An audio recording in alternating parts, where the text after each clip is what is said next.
Hi guys, kamusta kayo? Ang sarap ng ginagawa ko kanina. Bali papakita ko rin yan sa susunod pag na-edit ko na. Hindi ko pa kasi magawa eh. Kasi nga marami pa. Ayun yun. Basta doon yun. Yan naman magluluto na tayo kasi kailangan din natin gumawa ng mga gawain natin dito. Kumbaga yung oras ko doon, 2 oras, 1 oras sa tanghali. Tapos pagdating dito naman. Ganyan yung magiging schedule ko. Kaya sabi ko sa inyo, medyo magiging abala ko. Ang lulutuin nga pala natin, ginataang tulingan. Wait lang. Ayan sila.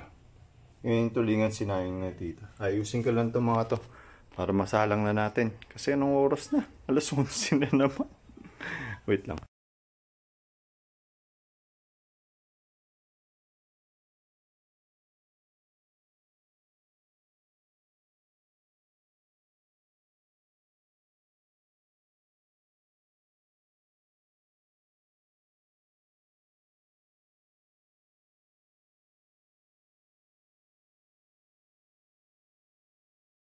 So okay na guys, ano natin, hiwa yung iba. Ibang talong ito pa. Tapos ilalagay na natin ito. Pati yung mantika niya, sasama na natin. Wait lang.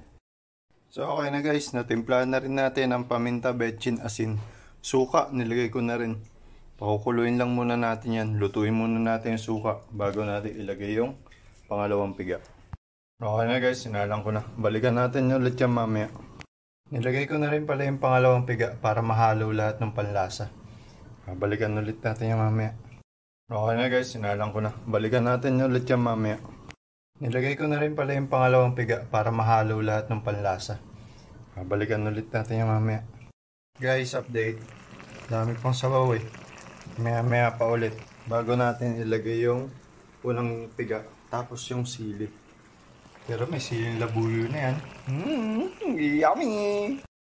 Na guys, medyo wala na siyang sabaw. Pwede na natin ilagay yung unang gata. Wait lang. Okay na guys, pakukuluin lang natin yan siguro mga 10 minutes. Balikan natin ulit yan mamaya kasi may ginagawa pa ako. Uy, sarap! Bago natin sabihin ha. Paano guys? Nakaluto na tayo. Yan yummy! Ay, sarap. Grabe yung amoy. Amoy pa lang, nakakagutom na. Tara, kain tayo.